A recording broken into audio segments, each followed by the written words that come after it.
It's 1 a.m. in the heart of Los Angeles, California.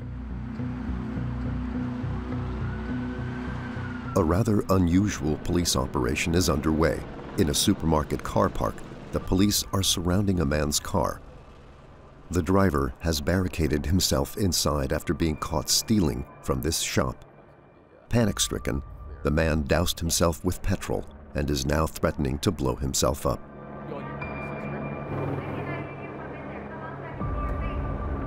A threat that is not being taken lightly.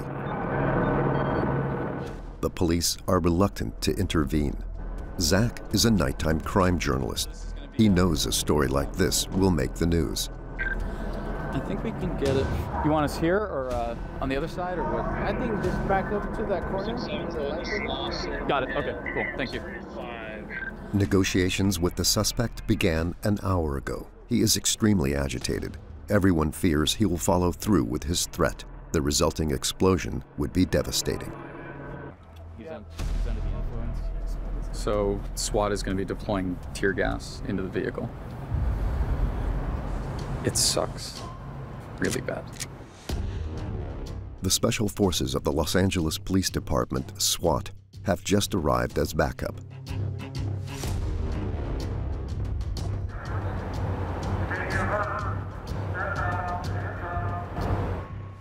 The SWAT team deployed several tear gas canisters to force the man out of his vehicle. The police now have him at gunpoint. One false move, and they are ready to intervene. The journalists hold their breath, but suddenly, the maniac makes a gesture towards the police officers. After 4 hours of negotiating, he gives himself up.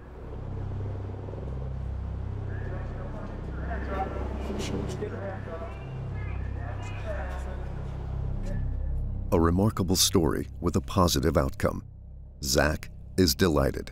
He is the only one with an inside scoop of the night.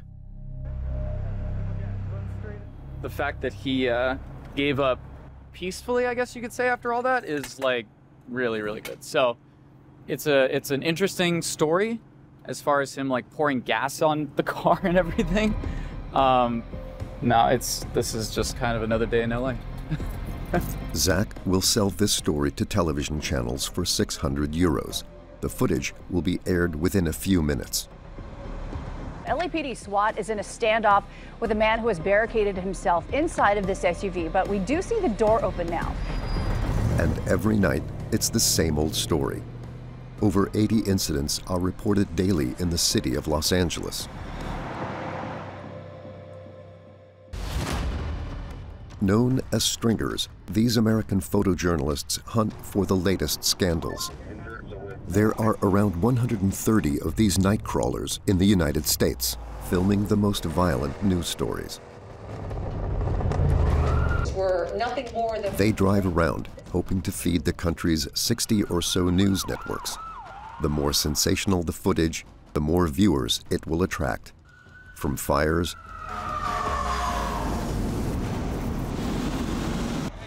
to car accidents to homicides, the journalists are on the lookout for the most horrifying crime scenes. Such is the case for Zach Holman, a well-known stringer in Los Angeles, a man willing to risk it all for the perfect shot. Are you kidding? We got a guy with a gun out here. The cops have their shields and everything. I mean, it's super, super dangerous. Jamie is the only female stringer in California, and lately she's been trying to make her mark. Alone at night, the young woman roams the most squalid parts of the city. Can be said like we're vultures waiting for our prey, but it's an extremely dangerous occupation. The young woman risks her life every day. Her car is permanently equipped with a knife and a pepper spray gun. I've had people come up to my window and like try to get my window down to like get inside my car, go from there. But I also have pepper spray in my. Meanwhile, in Texas, Ken's day-to-day life is dominated by gunfire and shootings. In a state where weapons can be carried legally, homicides and shootings have become part of the furniture. what I've been saying for a while. But yeah, it is the wild, wild west here. These stringers have just one thing on their mind: capturing news stories to earn more money. Shit! Fuck! There he goes! Go! Thrill seekers with a thirst for making money, these daredevil journalists live on the edge. For several months, we filmed them in the heart of some of the most dangerous cities in the United States, from San Antonio to LA.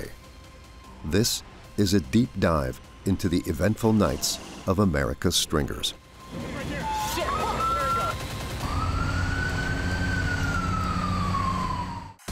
Los Angeles, the city of angels, the second largest city in the United States after New York, and the most populated, with 4 million inhabitants. Enjoying 320 days of sunshine per year, Los Angeles seems like the city of dreams. But by night, the legendary city unveils an uglier side.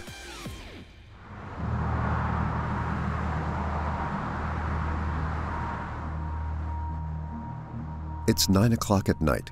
In this secluded car park, one man is on the lookout. Zach, a freelance journalist, is off to work. 683, verify your code 6 on Obama inside the gated complex. His car doubles up as an ultra-connected office. Tuned into all the police and emergency frequencies of the city, he doesn't miss a single radio call. It is legal in Los Angeles.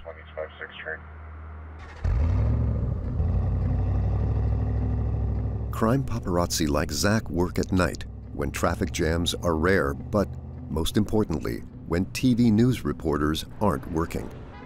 This man knows how to sniff out a good story, which will be proven tonight. 1232 South Bonnie Parade.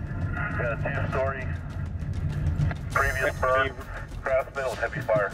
Engine 13 up at smoke. Heavy fire on a previous burn, though. 455's en route. We got a fire. A fire has broken out in a residential area. According to initial reports, considerable resources will be deployed. So we have 2 exposures. 2 exposures. All right, so that means that the fire is so intense that there's 2 buildings near the building that's on fire that are potentially could catch on fire as well. So we're Match 20 fire on the main fire. That would be good. Let's go. At the scene, the fire is quite a sight. This house caught on fire an hour ago for reasons unknown, putting the neighboring houses at risk. Now, 3 other houses have been engulfed by the flames.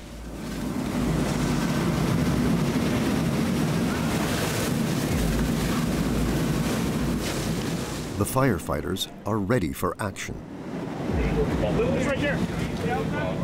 Around 20 have been called in. You can see where the fire actually got up under the eaves here and started taking this off, and then we had the house on the other side with the elderly people in it, which is like not a good thing. Zach knows that a fire like this will be popular with news channels as long as there are lots of flames. The brighter the flames burn, the more money the footage will earn. This video from 2014 shows Zach's biggest scoop to date, one of the largest fires of the last 10 years in Los Angeles. 2 7th-floor buildings caught fire. It took a 24-hour struggle to extinguish it. Zach's footage earned him a whopping 7,000 euros. Even tonight, the journalist is taking all the risks and gets within 5 meters of the flames to ensure he obtains the most dramatic coverage. The danger is real.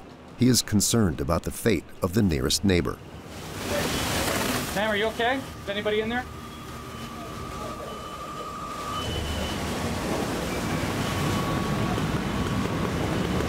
Hey, boss, there's an elderly lady in there. I don't know if you guys have extensions to care about this elderly lady inside. Hey, have her get out of there, yeah? You got it. Fortunately, the residents of the other houses have been evacuated. There have been no casualties. After half an hour, Zach must now quickly get back to his vehicle. Via its internet connection, he sends the footage to the TV channels as soon as possible. Only minor injuries, smoke inhalation, so all around good deal for me. Despite the risks involved, Zach uploads his footage while driving. He doesn't want to waste a single minute. Alrighty. Rendering and uploading, and then... Every night, the freelance journalist hopes to earn at least 2,000 euros. But to do so, he has to find story after story. The next alert is enough to make even Zach nervous.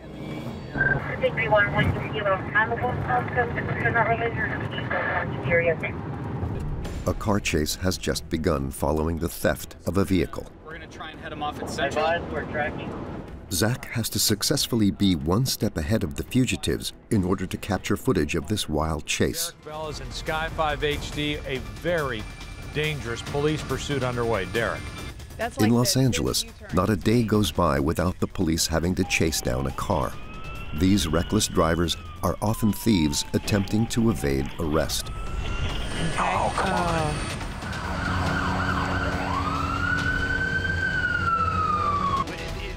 They stop at nothing, speeding down the motorway at close to 200 kilometers per hour.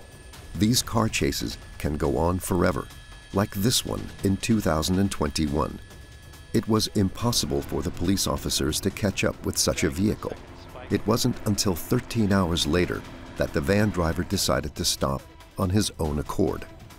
749 car chases were recorded in Los Angeles in 2020, resulting in the death of 40 people. Everyone is hoping to avoid such tragic deaths this evening. 4 police cars and a helicopter are chasing the stolen pickup truck. He's still in those left lanes, so not showing signs of getting off here. Zach knows that he will be able to sell this story, but the TV channels have a very particular requirement, that the footage includes the car being pursued by the police. In technical jargon, this is known as the passing shot. I'm gonna get the passing shot, and if you could get jump on the freeway and then jump into the pursuit. They're switching to Central. Hang on, Barbara. I'm sorry. We're trying to get this. To manage this, Zach relies on an ally, his employee. A few meters ahead in this vehicle is Jack. He's in constant contact with his boss. 455, are you rolling this? Yeah, I'm just gonna come by. Jack tries to join the chase to follow them. 467 responding to the 101 north at Los Angeles for a possible auto hit on the freeway.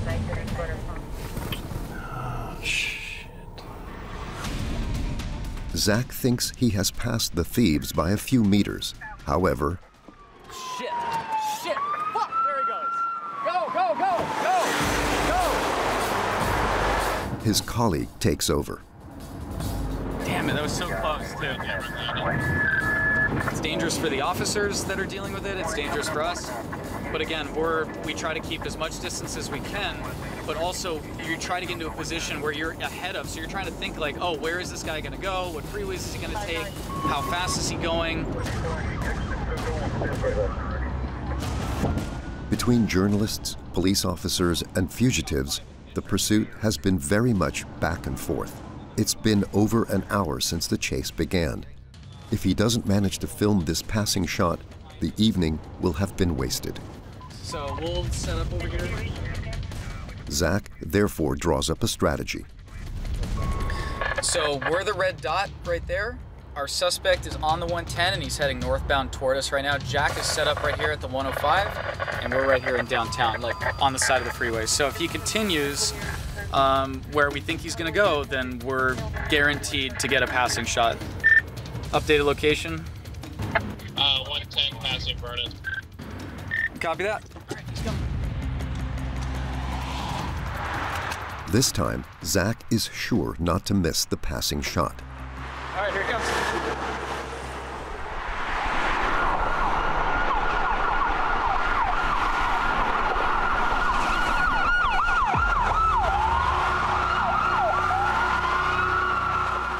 Success. Zach has finally managed to get the footage coveted by the news channels. And that is a passing shot, all right?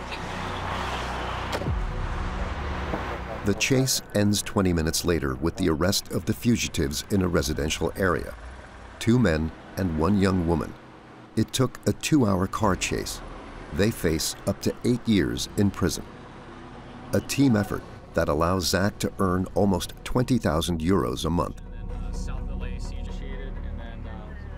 Thanks to his 20 or so employees and their presence in several cities. Their mantra, never give up, and it will pay off.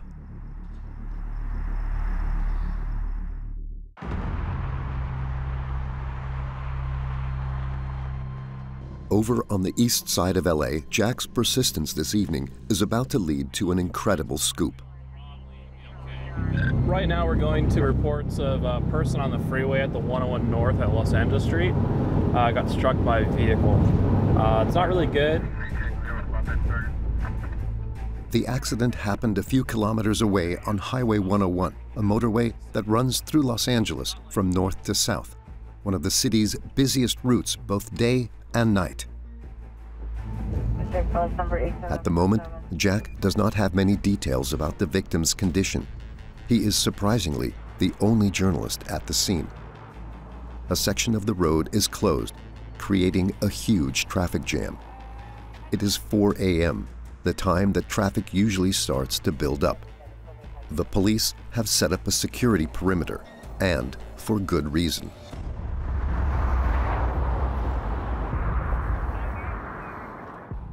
In the distance, fragments of body parts are scattered across the motorway. Several cars drove over the victim without stopping, which will make for shocking footage.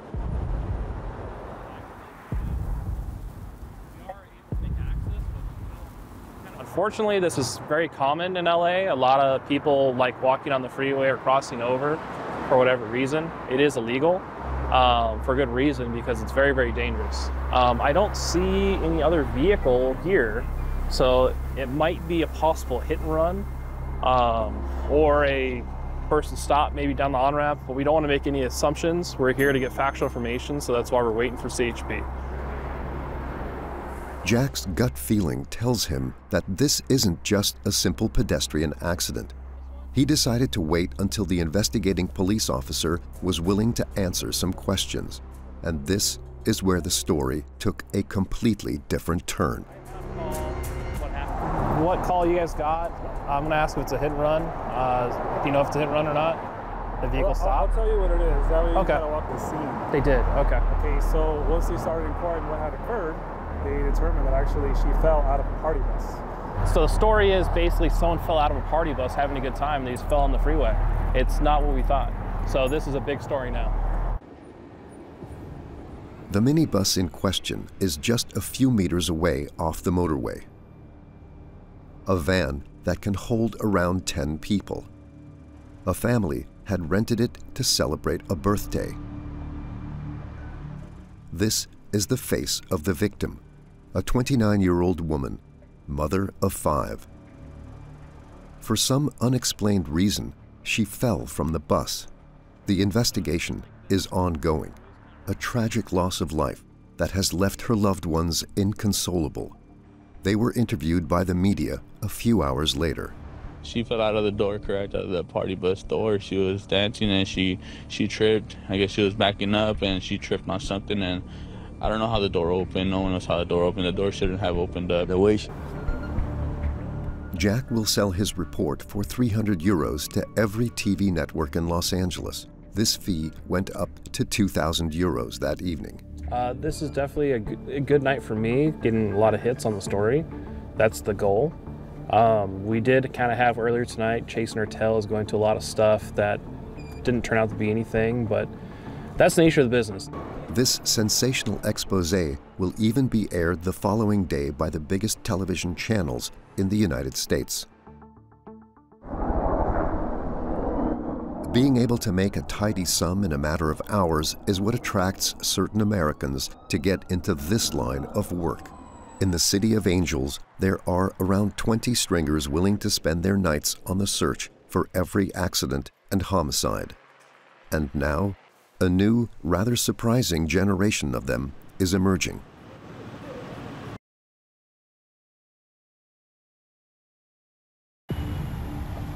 It is 11 o'clock at night on the outskirts of the city. There is just one vehicle at this car park by the side of the motorway. Inside is a young, atypical woman. Meet Jamie, the only nighttime journalist in California. With 185, squad 182, seizure, Phillips Boulevard, Down Avenue. Just 22 years old, this journalism student embarked on a career in the world of nighttime reporting just 2 years ago. She is a freelancer.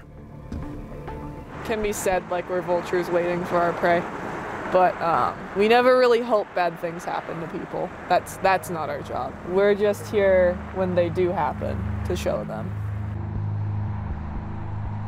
But spending the nights in the sleaziest parts of the city does not come without its danger.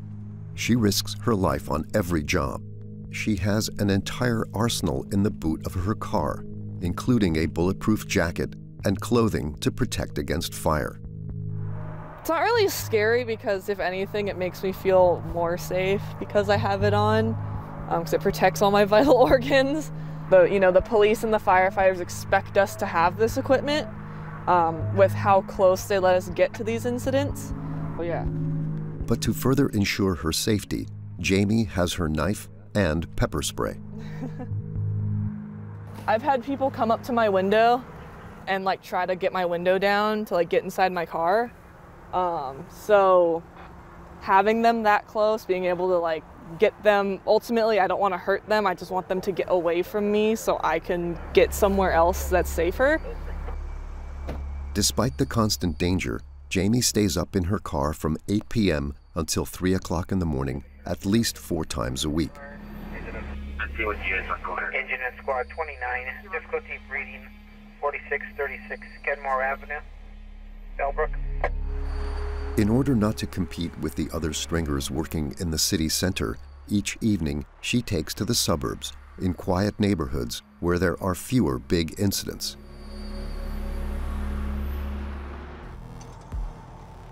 Tonight, Jamie hopes to pocket at least 300 euros, the price of one news story. But patience is key. The young woman spends hours tirelessly listening to radio calls. 61 Adam, response code 361 Adam. At 1 a.m., an alert catches her attention. Additional informant stating person self-extricated with no other persons trapped, nothing on fire. There has been a car accident. The vehicle has flipped onto its roof. Oh, he took out the tree too. That's unfortunate. It cannot be denied that accidents are commonplace here.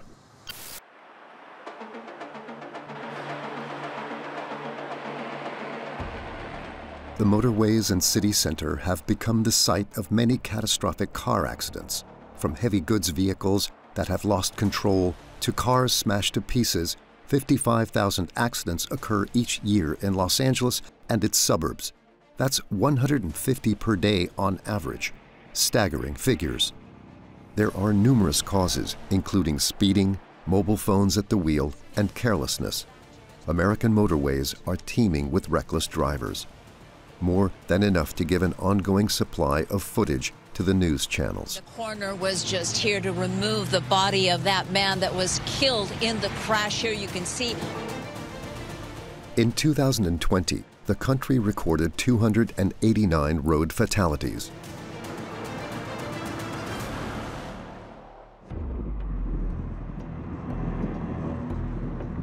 Of course, Jamie does not wish for such tragic deaths, but she knows that in order to interest the media, a car accident must be serious or even fatal. The car is on its roof, completely written off. The driver lost control while speeding. He then crashed into the traffic barrier and ended up here. The driver was able to get himself out of the vehicle and survived unscathed. A blessing for him, but not for Jamie. This crash is not that bad compared to some of the stuff that we've seen. It's non-injury, which is good because that means no one was hurt. But for the news networks, they want the more messed up cars than what this one is. So, well, we filmed it, but we're not going to send it. Not scandalous enough, This footage will not be sold to the media. This is one of the many difficulties of a career in crime journalism, having to thrive on the misfortunes of fellow citizens. Meanwhile, tonight, Jamie won't be making any money. It's hard to make a name for oneself in the hideous world of stringers. In Los Angeles, unknown victims don't always appeal to news channels. But when celebrities are at the heart of a violent news story, it's guaranteed to be a hit. And Jack is soon to find this out for himself. I copied, I think, 2 victims down by Beverly Hills and West Hollywood border. It's 3 in the morning. Jack is intrigued by an emergency radio alert. A shooting has just occurred in an upmarket area of the city.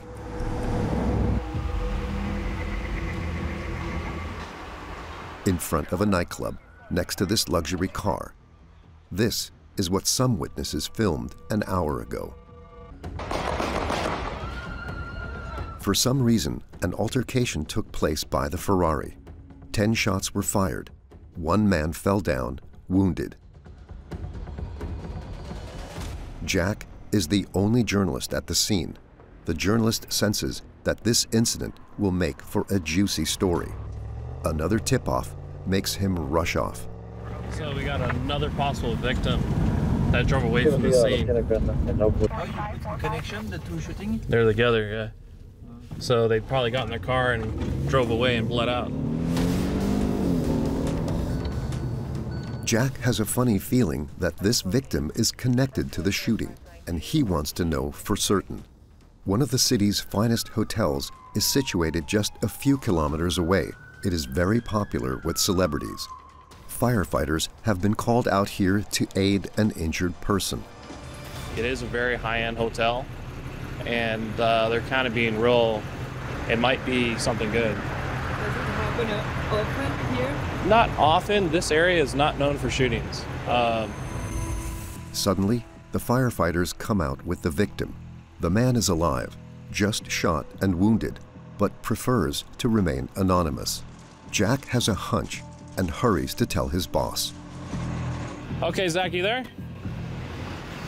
They transported him, but they had him covered like in towels where you couldn't see anything. He's going to UCLA. Should I go there?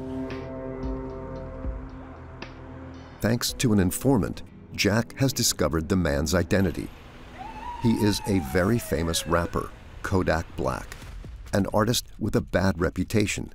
He has already been convicted for possession of firearms. Jack knows that he has an incredible story. A music star has been shot. The television channels are going to love it. This is going to be a global story for sure. So it's like you are going to be able to sell it everywhere. We'll see, but it's going to be a big story. Zach is back at the scene of the crime. He cut his night short to not miss any of this huge story. Come here when you get a second. When you're not recording, we've got a bullet hole in the back of the Ferrari. I don't know if you saw that. Because they are about to find out something that will hit the headlines. And the person behind the private party at this ultra-exclusive nightclub was none other than world-famous star Justin Bieber. As the guests come out, the situation rapidly gets out of hand. Next to the Ferrari, the man shot in the leg is the rapper Kodak Black. 4 people were injured in total. The 2 journalists celebrate their success. They are the only ones who have the inside scoop that will make headlines around the world. The fact that Jack caught it and got what he got, that's huge. The fact that no one else was here, that's big. It makes it kind of difficult, but a story like this, it'll be everywhere.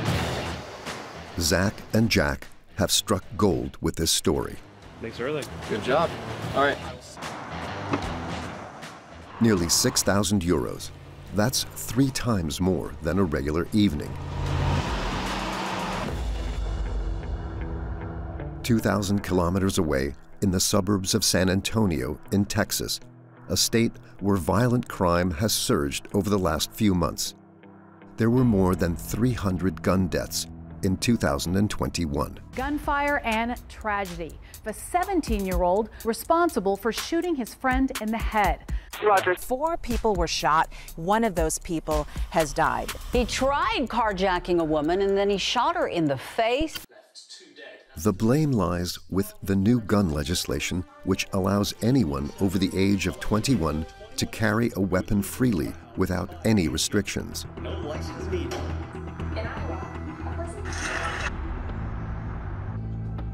A blessing for all the armories in Texas that saw a record number of sales in 2021, and for crime journalists like Ken. Every evening, he prepares for the worst. Just to feel a little bit safer out there, I'm gonna wear mine out there tonight. Since 2019, this former sound engineer turned crime journalist goes out every night searching for the latest scoop. He had been driving for 10 minutes when a shooting broke out on the south side of the city.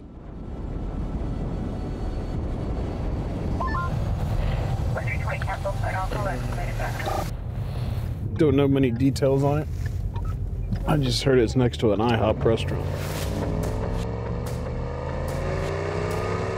Initial reports indicate that paramedics are already at the scene. A man is reportedly seriously injured. Ken hasn't got a minute to lose.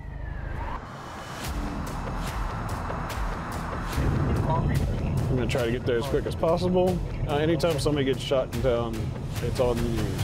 I want to try to catch the EMS if the guy is hurt.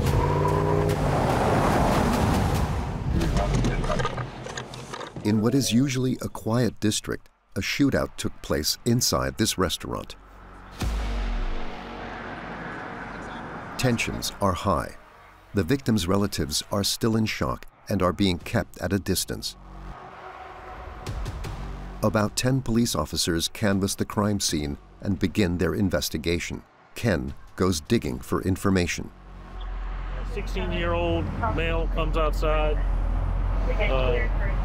He says to get away from it. He ended up getting shot twice in the buttocks. No suspects.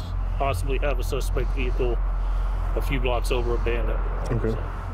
A 16-year-old on the brink of death, suspects at large, all the right ingredients of a report that will entice the television channels. But to do so, Ken must make sure to film everything. Yeah. Trying to get the ambulance before they take off. Inside, the victim must be rushed to the nearest hospital.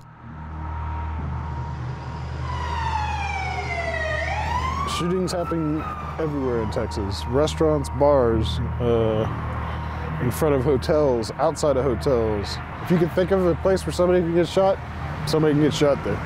So, what I've been saying for a while. But yeah, it is the wild, wild west here. The teenager survived despite his injuries, and the perpetrators of the shooting were arrested a short while later. Ken is only just beginning his nocturnal escapades. Employed by a production company that works for the local news, he makes over 4,000 euros a month. Luckily for him, crime is rife in San Antonio.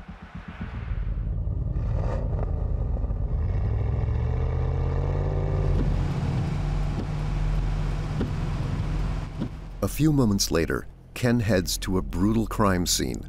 A drug deal gone wrong. One dead, riddled with bullets, and the other seriously injured.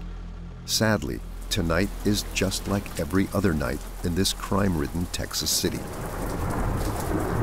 I pretty much go to at least one or two shootings a night. The most I've been to in one night was 6 in one night. Happens quite often. Too many guns in Texas. Guns have taken the entire country by storm. Not a single state is spared from these shootings, which is an advantage for our West Coast stringers.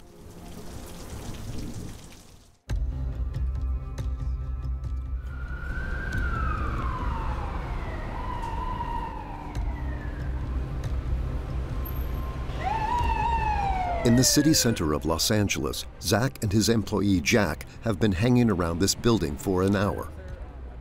Residents called emergency services after hearing gunshots. A man was found in the hallway after having been shot several times. So yeah, we had a male who was shot up on the 11th floor. He was shot in the neck. He's not in good condition right now, but that's all we have stuff in this area. But normally to see them in a high-rise like this is pretty uncommon. Gang warfare or simply a case of score settling? No one yet knows the reason for this shooting.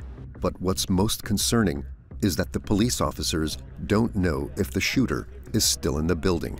Is there anybody here that would be able to talk to us? There's the detective. Oh, the detectives are here. Yeah. Okay.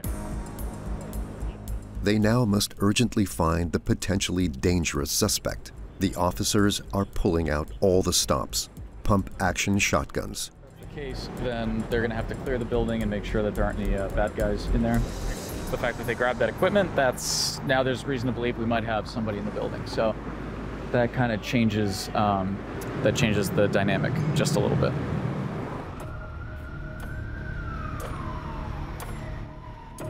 The other concern is for the victim, who is in critical condition. He is a man in his 30s, unknown to the police. His body has been shot at least 3 times. The paramedics are doing everything they can to resuscitate him. The victim is rushed to the hospital. An hour later, the detective leading the investigation delivered some sad news while being interviewed by Zach. Was he visiting? And when the officers arrived, they observed a male black in his 30s that sustained a few gunshot wounds to his upper torso. He was transported to the hospital where he was pronounced this evening.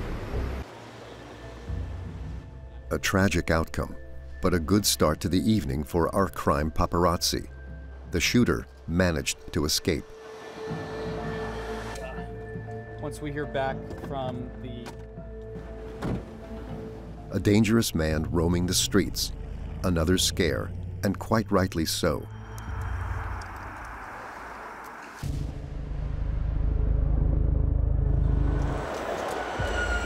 Bixel. 20 kilometers away, in a quiet residential area, a manhunt is underway. Yeah, come up, Bixel. You're good to come up, Bixel. We're code 6. He's mid-block. I think he just ran into the... In the police force, a code 6 means that a suspect is being actively pursued. A man was spotted in the street on a scooter with a gun in his hand. He could kill a passerby at any given moment. The police are searching for him, as are the helicopters. An unprecedented situation that is making Zach stressed. Are you kidding? We got a guy with a gun out here. The cops have their shields and everything. I mean, it's, yeah, it's super, super dangerous. The journalist is on guard. He knows that he too is putting his life in danger. The suspect could come out of nowhere and attack him. Witnesses believe that the man is hiding in a car park. The police officers have blocked the exits. They gradually approach the suspect, who could shoot at them at any moment.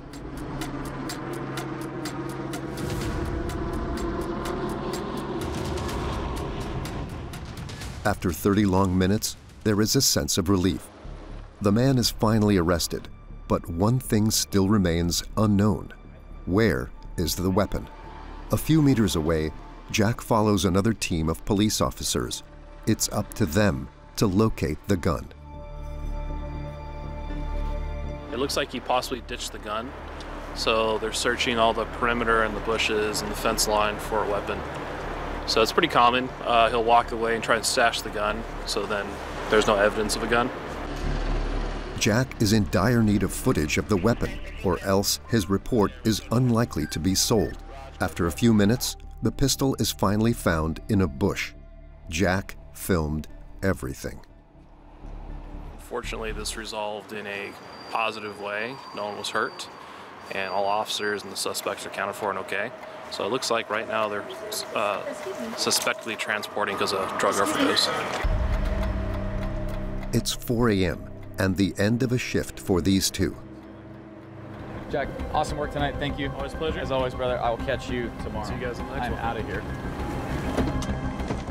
Tonight, this dynamic duo will pocket over 1,000 euros for these two reports.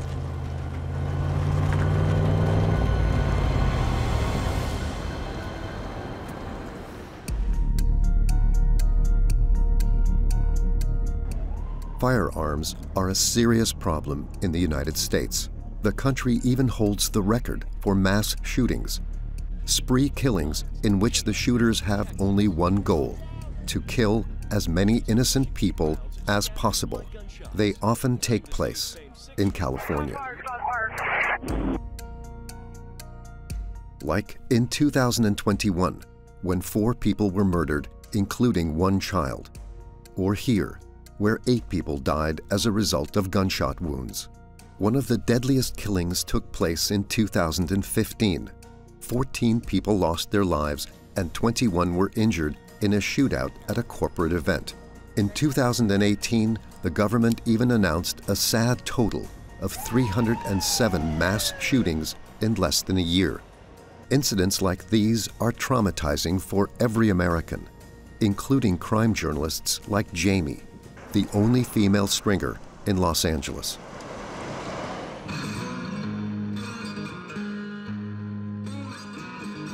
In this California desert, a special kind of training session is underway. I'll put these pretty close. Jamie regularly comes here with friends for target practice. Anything particular I need to know before shooting? Don't kill us. Ready?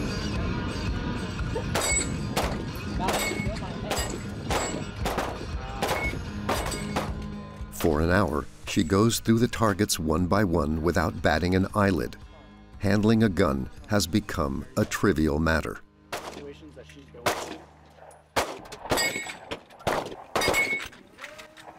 Unlike Texas, Jamie is not permitted to carry a gun in Los Angeles. She just wants to know how to be able to use them. I think it's kind of important for me to know, just the safety stuff and how to be around guns if I'm going to be around police officers a lot. And in case, something were to happen where, something happened to a cop and there's a gun laying on the ground, I can make sure it's safe. The kind of attitude that reassures the police. Well, almost.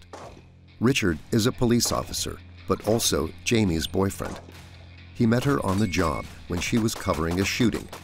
Since then, he fears for her life. So I used to work in a really bad area of the county. I've had a lot of very scary experiences there, and that's part of her area that she works. And just having seen what happens there firsthand, and knowing that she could potentially be in the middle of it is a little worrisome. Having a boyfriend that's a cop definitely helps because he kind of understands if I'm upset about a scene or upset about something I saw. I mean, he's seen all of it too. Having this entourage gives Jamie some reassurance. Tonight, she'll be flirting with danger once again.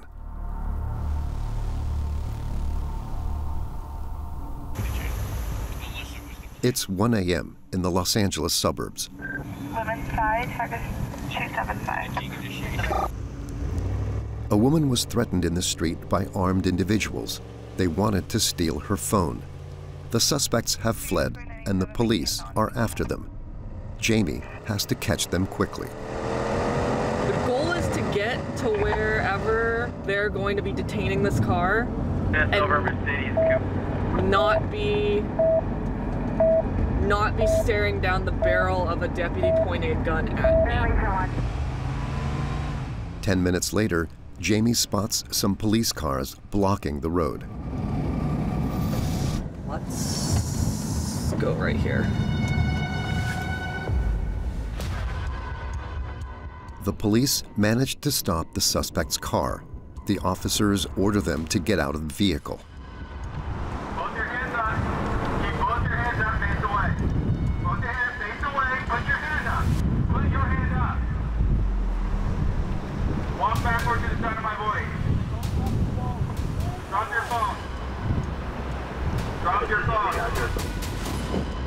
The men in the car are armed. The situation could quickly spiral out of control. Jamie could be killed by a stray bullet.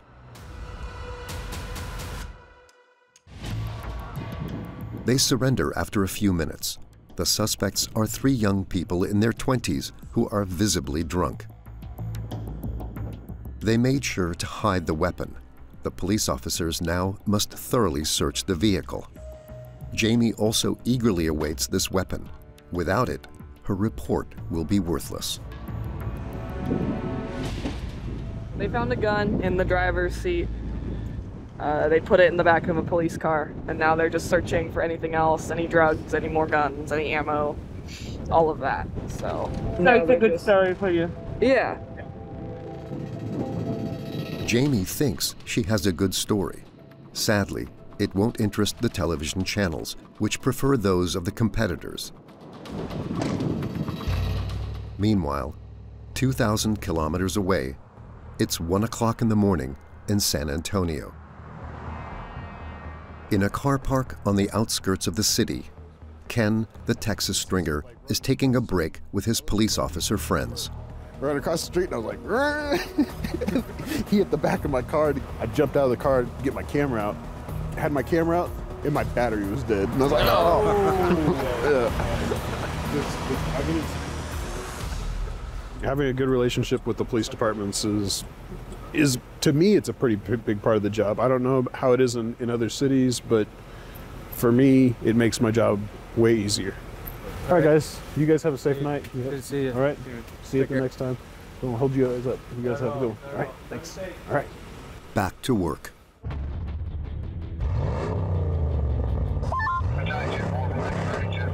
Engine 32 received, battalion chief 4. No sooner had Ken taken his seat at the wheel than he heard a radio call come through. The police have been called out to deal with an emergency concerning an accident in the south of the city.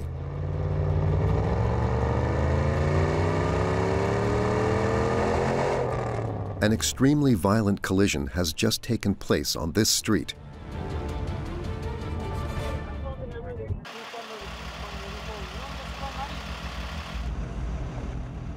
The blame lies with the drunk driver of this black pickup truck.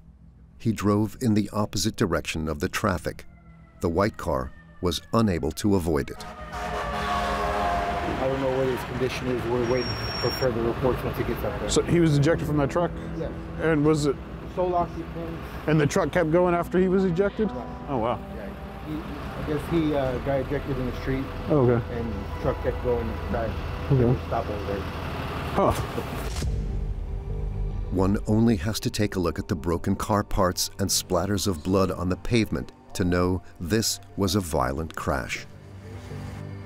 Sorry? Do you know any ages? Just the driver, late 50s. I haven't got any information on these guys yet. And there was 2 people in the truck? There was 3 people.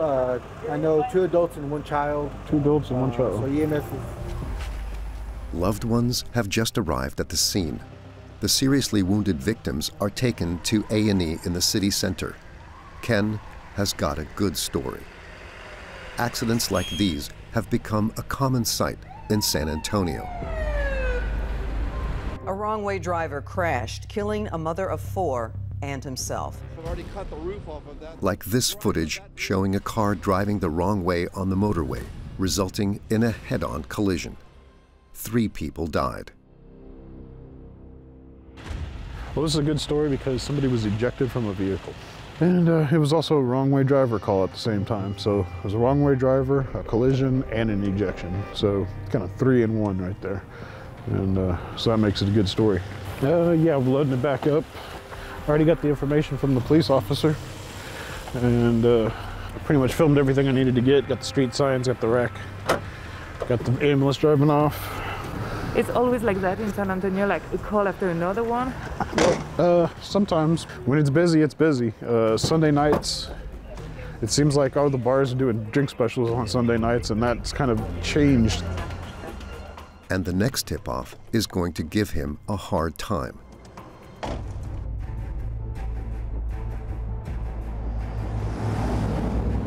At 2 a.m., Ken rushes urgently to the city where a fire has broken out in someone's home.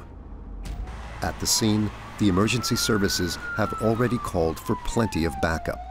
More than 20 firefighters are on standby, while neighbors watch on in shock, worrying about the residents of the house who are still trapped in the flames. Ken is also worried, but for a completely different reason. Oh yeah, the other stringer company showed up to this. All the reporters of the city arrived at the scene within minutes to bring live coverage of the fire. When you see another stranger, you try to have better shot. Yeah, I try. Pressure is mounting for Ken, especially since he forgot to recharge his batteries. Monitor battery died. Among the journalists. Everybody ready? Everybody? Is everybody okay? And amid the chaos, Ken struggles to stand out from the crowd. Tell us what happened out here. The residents, heavy fire and involvement. Initial crews found heavy fire and smoke, and later determined that we found an elderly female in the back bedroom. She is unfortunately deceased. The 67-year-old resident had been bedridden for the past few days and could not escape in time. Her husband was taken to intensive care, where he will remain in a coma for several days. Nothing for Ken to get upset about. Anytime somebody dies in a fire, that's pretty big news. This is going to be the story of the morning. Why? It'll be on all day too. So it'll be the morning show, the noon, and even at 5 o'clock, they'll probably be talking about this one. Despite the on-site investigations, the exact cause of the fire remains a mystery. It's 5 a.m. All the news channels of the city are going to open their show with this story. It's time for Ken to put his camera away and take a few hours rest before another night roaming the streets for a good story.